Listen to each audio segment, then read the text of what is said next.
साथियों, तो सबसे पहले स्वागत है आपका LNMU एग्ज़ाम पॉइंट के इस नए वीडियो में। तो आज हम लोग डिस्कस करेंगे ऑब्जेक्टिव क्वेश्चन पॉलिटिकल साइंस का ऑनर्स पेपर 2, जिसका कि एग्ज़ाम कल होने वाला है, यानी कि 15 तारीख को। तो हम लोग आज देखेंगे, आज का वीडियो थोड़ा लंबा होने वाला है क्योंकि आज हम लोग इसमें 90 ठो क्वेश्चन ऑब्जेक्टिव सिर्फ डिस्कस करेंगे, जो वेरी वेरी इम्पोर्टेंट है। तो चलिए वीडियो को शुरू करते हैं और बिना देर करते हुए, तो अब आप अगर चैनल पर नए हो तो चैनल को सब्सक्राइब कर दीजिए, वीडियो को लाइक कर दीजिए और वीडियो को अंत तक जरूर देखिए। तो सबसे पहले अपना क्वेश्चन है कि प्राचीन राजनीतिक चिंतन के स्रोत से चैप्टर से ये क्वेश्चन है। इसमें चैप्टर वाइज चैप्टर बांटा हुआ है। अगर आपको इस वीडियो का अगर आपको PDF चाहिए तो आप व्हाट्सएप ग्रुप ज्वाइन कर सकते हैं, जिसका लिंक उसमें आपको डिस्क्रिप्शन बॉक्स में दिया गया है। तो फर्स्ट क्वेश्चन है, राज विद्या अथवा शासन तंत्र को दंड नीति किसने कहा है? तो राज विद्या अथवा शासन तंत्र को दंड नीति कौटिल्य ने कहा था। कौटिल्य इसका आंसर होगा, यानी कि आंसर ये होगा। वहीं अगला दूसरा क्वेश्चन है आपका कि प्राचीन भारत में राज दर्शन को राजधर्म निम्न में से कहा गया है।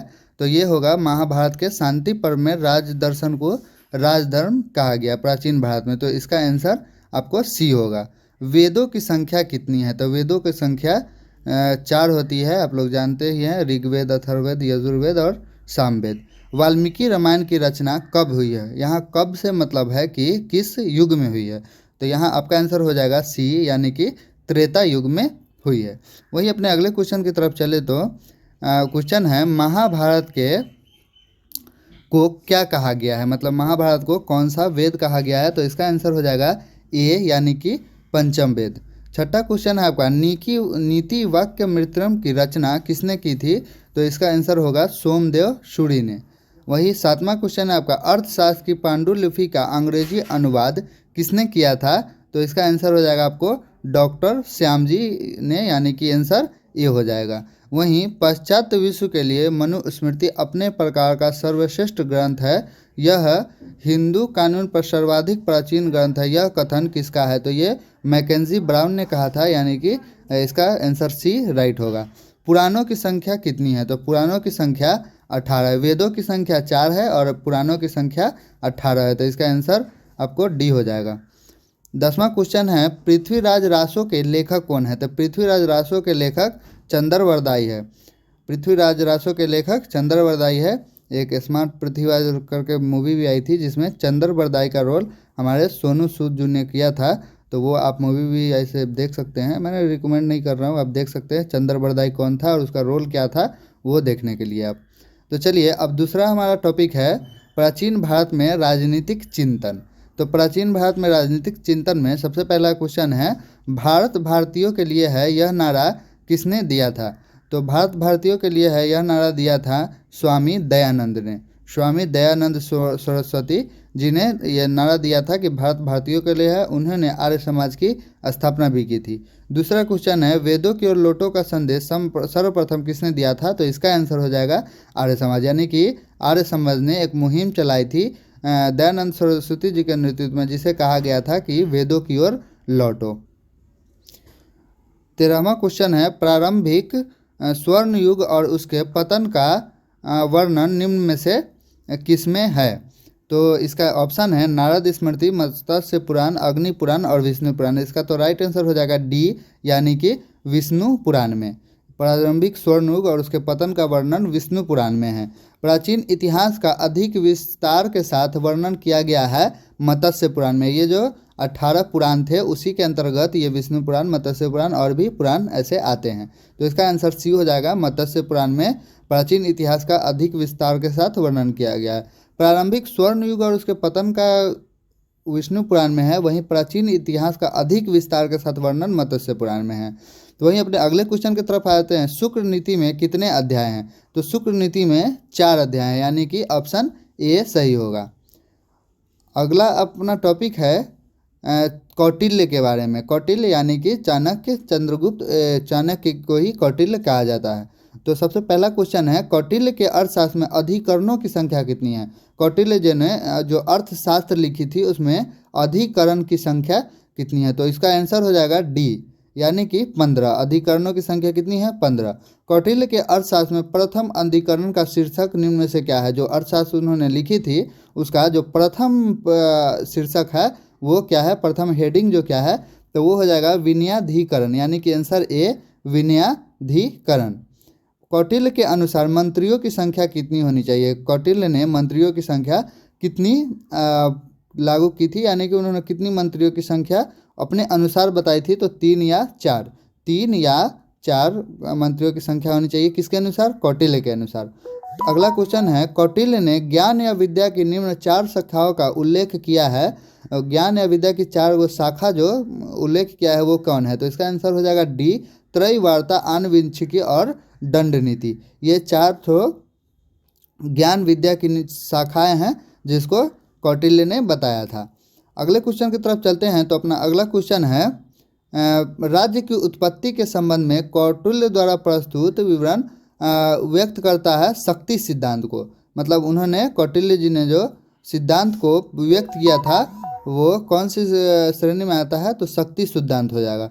कौटिल्य ने मंत्रियों की निम्न श्रेणियां निर्धारित की थी। उन्होंने जो 3 या 4 बताए थे उसकी श्रेणियां भी निर्धारित की थी, यानी कि किसके किसके मंत्री भाग में बटेगा। तो वो था उत्तम, मध्यम व शूद्र। इसके बारे में आप डिटेल्स में पढ़ लीजिएगा, क्योंकि ये आपको सब्जेक्टिव में भी पूछ सकता है कि उनके जो श्रेणियां निर्धारित की थी उसके बारे में विस्तार से या संक्षेप में वर्णन करें। तो उत्तम, मध्यम और शूद्र हो जाएगा। राज्य के कार्य क्षेत्र के संबंध में कौटिल्य की धारणा निम्न श्रेणी में रखा जा सकता है। यानी कि राज्य का जो कार्य क्षेत्र था उसमें जो कौटिल्य की धारणा थी उसको किस क्षेत्र में रखा जा सकता है। तो इसका आंसर हो जाएगा लोक कल्याणकारी राज्य। उनका जो धारणा था उस हिसाब से अगर हम लोग देखते हैं उनके जो धारणा को कार्य क्षेत्र के संबंध में, तो वो लोक कल्याणकारी राज्य के अंतर्गत आता है। तो चलिए हम लोग चलते हैं अब अपने अगले टॉपिक की तरफ। अगला है हमारा स्वामी दयानंद सरस्वती एवं विवेकानंद के बारे में। स्वामी दयानंद सरस्वती और विवेकानंद के बारे में हम लोग का अगला क्वेश्चन है। तो पहला क्वेश्चन है इस पर, स्वामी दयानंद का जन्म कब हुआ था। 1824 ईस्वी में उनका जन्म हुआ था, 1824 ईस्वी में, यानी कि आंसर ए राइट है। तो आप लोग यहाँ पे जन्म, मृत्यु और उन्होंने कौन सा कार्य किस वर्ष में किया था इस पर ज़्यादा ध्यान देंगे, क्योंकि इसमें से ज़्यादा क्वेश्चन पूछा जाता है।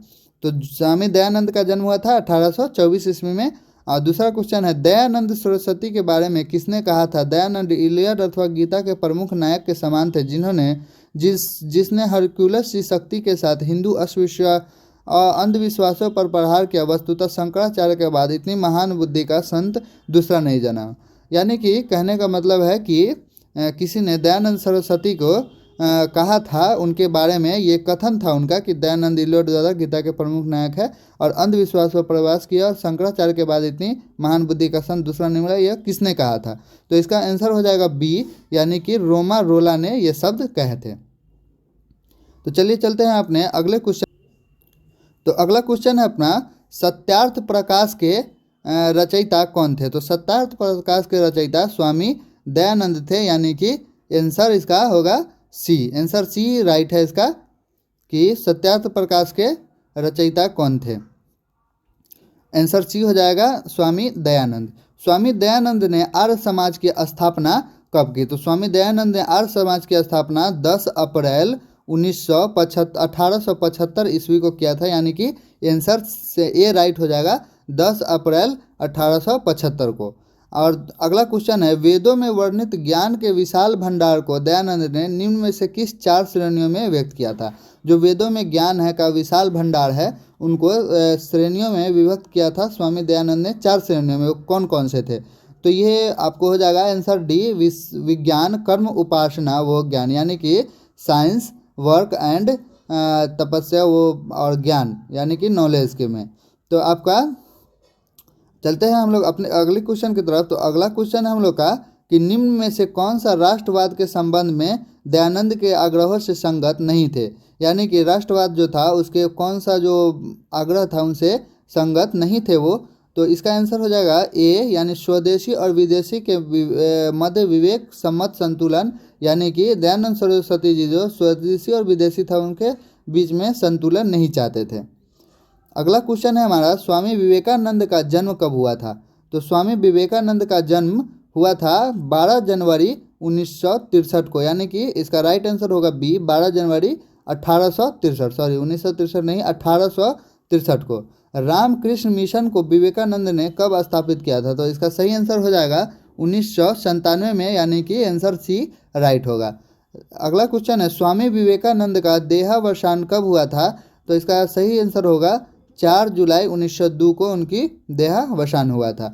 निम्नलिखित में कौन सी पुस्तक विवेकानंद की कृतियों में शामिल नहीं है?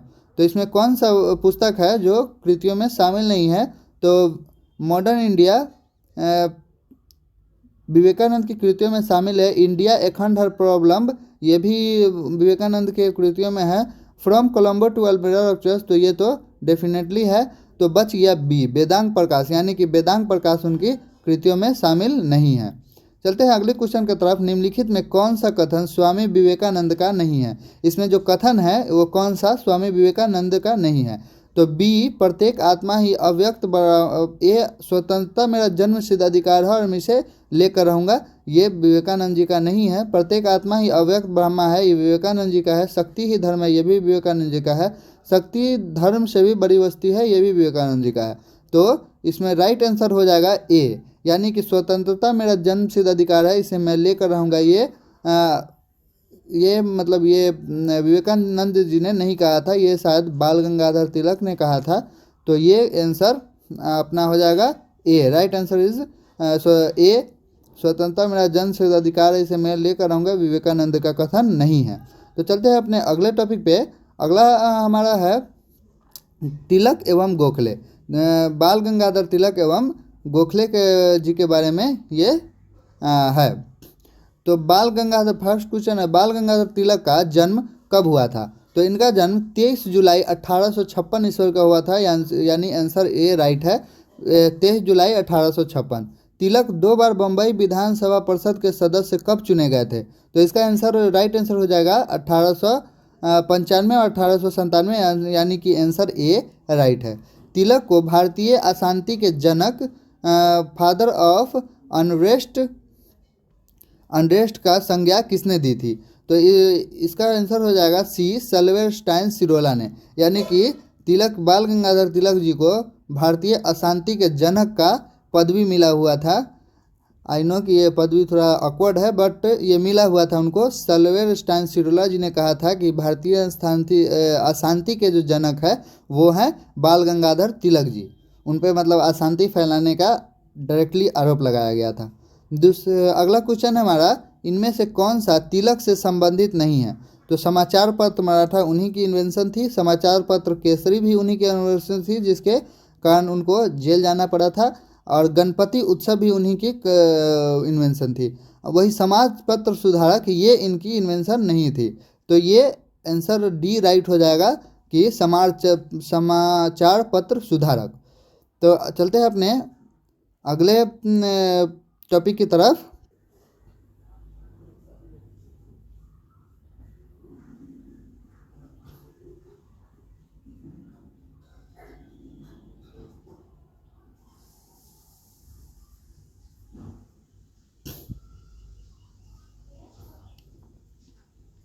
तो अगला हमारा क्वेश्चन है, गीता पर निबंध नामक पुस्तक के लेखक कौन थे? गीता पर निबंध नामक पुस्तक के लेखक थे हमारे महात्मा अरविंदो घोष। अरविंदो घोष गीता पर निबंध नामक पुस्तक के लेखक थे। तो हमारा नेक्स्ट टॉपिक है कि इनके महात्मा गांधी के बारे में, मोहनदास करमचंद गांधी के बारे में। तो महात्मा गांधी का सबसे पहला क्वेश्चन है, महात्मा गांधी का जन्म कब हुआ था?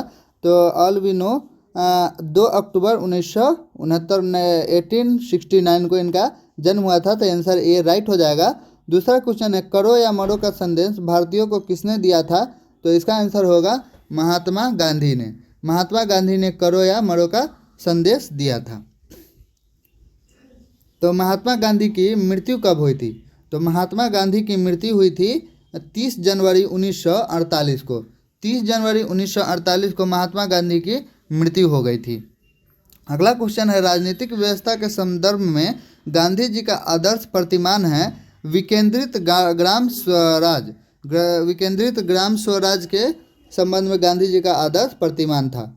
तो वही हम चलते हैं अपने अगले क्वेश्चन की तरफ। तो अगला क्वेश्चन है, महात्मा गांधी ने निरपेक्ष सत्य को परिभाषित किया, समय विशेष पर अंतरात्मा की आवाज़, यानी कि बी इज राइट आंसर। तो नेक्स्ट क्वेश्चन है, निम्न में से कौन सा कथन गांधी जी द्वारा परिभाषित अहिंसा की श्रेणी में सम्मिलित नहीं है? तो इसका आंसर हो जाएगा डी, कायरो की अहिंसा। कायरो की अहिंसा इसमें सम्मिलित नहीं है उनके परिभाषित अहिंसा की श्रेणी में। तो अगला हमारा टॉपिक है M N Roy. M N Roy का जन्म कब हुआ था? तो एम एन रॉय का जन्म 6 फरवरी 1866 को हुआ था। इसका आंसर ए इज राइट हो जाएगा, 6 फरवरी 1886 को। अगला क्वेश्चन है, हावड़ा संयंत्र कांड में एम एन रॉय के कब बंदी बनाए गए थे? तो सी हो जाएगा इसका आंसर, 1910 में इनको बंदी बनाया गया था हावड़ा को संयंत्र कांड में सम्मिलित होने के लिए। तो अगला क्वेश्चन है, मानवेंद्र नाथ का मूल नाम क्या था? तो इनका मूल नाम था Narendra Nath. Answer C is right, Narendra Nath. और इनका पूरा नाम था एम एन रॉय, यानी कि मानवेंद्र नाथ रॉय। एम एन रॉय इनका शॉर्ट फॉर्म था। तो अगला क्वेश्चन है कि एम एन रॉय का निधन कहाँ और किस तिथि को हुआ? तो इनका निधन हुआ था 25 जनवरी 1954 को देहरादून में। डेट आप लोग याद रखिएगा 25 जनवरी, और जगह याद रखिएगा देहरादून में। तो राय ने गांधी के चरखे के अर्थशास्त्र पर क्या टिप्पणी की? जो एम एन रॉय जी थे उन्होंने गांधी जी के चरखे के अर्थशास्त्र, जो गांधी जी ने चरखे का अर्थशास्त्र दिया था, उन्हें क्या कहा था? तो इसका आंसर राइट होगा बी, यानी कि प्रतिगामी अर्थशास्त्र। वही हम लोग बात करें, राम का बुनियादी लोकतंत्र आधारित है सत्ता के विकेंद्रीकरण पे। चलिए हम लोग चलते हैं अपने नेक्स्ट टॉपिक पे। अगला जो हमारा टॉपिक है वो है बी आर अम्बेडकर, यानी कि भीमराव अम्बेडकर, बाबा साहेब के बारे में। तो बाबा साहेब पे हमारा पहला क्वेश्चन आता है, बी आर अम्बेडकर का जन्म कब हुआ था? तो बी आर अम्बेडकर का जन्म 14 अप्रैल 1891 को हुआ था, यानी कि ए इज राइट आंसर। तो दूसरा क्वेश्चन है, आधुनिक युग का मनु किसे कहा जाता है? तो भीमराव अम्बेडकर जी को ही आधुनिक युग का मनु कहा जाता है, यानी कि बाबा साहेब को आधुनिक युग का मनु के रूप में प्रस्तुत किया जाता है। तो हम लोग का नेक्स्ट क्वेश्चन है, अंबेडकर जी ने अस्पृश्यता की समस्या को उजागर करते हुए किस समाचार प्रकाशन का आरंभ किया था? तो बाबा साहब ने एक समाचार पत्र निकाला था जिसमें उसने छुआछूत के बारे में के खिलाफ उसको उजागर करने हेतु, जो छुआछूत जो समाज में था उस समय, उसको उजागर करने हेतु एक समाचार पत्र निकाला था। उसका नाम क्या था? तो इसका आंसर हो जाएगा मूक नायक, यानी कि आंसर डी इज राइट। तो अगला क्वेश्चन है, बहिष्कृत हितकारिणी सभा की स्थापना का श्रेय किसे जाता है? तो अंबेडकर जी को ही याद जाता है। उन्होंने बहिष्कृत हितकारिणी सभा की स्थापना की थी, जिनमें समाज से बहिष्कृत लोगों को उन्होंने जोड़ा था। तो सभा एक बुलाई थी, तो उसमें इसका आंसर बी इज राइट हो जाएगा, अंबेडकर को। अपने लाखों अनुयायियों के अगला क्वेश्चन है, अपने लाखों अनुयायियों के साथ अंबेडकर जी ने बौद्ध धर्म को कहाँ ग्रहण किया था? तो इसका आंसर हो जाएगा, right answer is B, Nagpur में बाबा साहेब ने अपने लाखों अनुयायियों के साथ बौद्ध धर्म को ग्रहण कर लिया था। अगला आंसर है, क्वेश्चन है, अंबेडकर के अनुसार हिंदू समाज के उत्थान के मार्ग में सबसे बड़ी बाधा निम्न में से कौन है? यानी कि बाबा साहेब जी के अनुसार हिंदू समाज का जो उत्थान है उसमें सबसे बड़ी बाधा रोड़ा कौन है? तो इसका आंसर होगा डी, अस्पृश्यता, यानी कि छुआछूत को ही वो सबसे बड़ा कारण मानते थे समाज का विकास नहीं होने में। तो अगला और लास्ट क्वेश्चन है आज का, अंबेडकर और गांधी के दृष्टिकोण किस विषय पर बिल्कुल विपरीत है? यानी कि बाबा साहेब और महात्मा गांधी जी के कौन सा विचार थे जो बिल्कुल विपरीत थे? यानी कि राष्ट्रपिता और बाबा साहब दोनों के कौन सा विचार थे जो आपस में नहीं मिलते थे? तो इसका आंसर होगा वर्ण व्यवस्था। वर्ण व्यवस्था पर दोनों के विचार बिल्कुल ही विपरीत थे। तो वीडियो ज़्यादा लंबा हो जाएगा, इसलिए आज 70 क्वेश्चन ही, यानी कि 70 क्वेश्चन ही रहने देते हैं। मैं इसका पार्ट 2 भी लाऊंगा शाम तक वो अपलोड हो जाएगा। तो आप लोग चैनल को प्लीज़ सब्सक्राइब कर लीजिए और बेल आइकन दबा लीजिए ताकि आपको नोटिफिकेशन आ सके और आप लोग उस क्वेश्चन को भी देख सके और अच्छा से एग्ज़ाम दे सके। तो चलिए मिलते हैं अब अगली वीडियो में, तब तक के लिए जय हिंद, नमस्कार।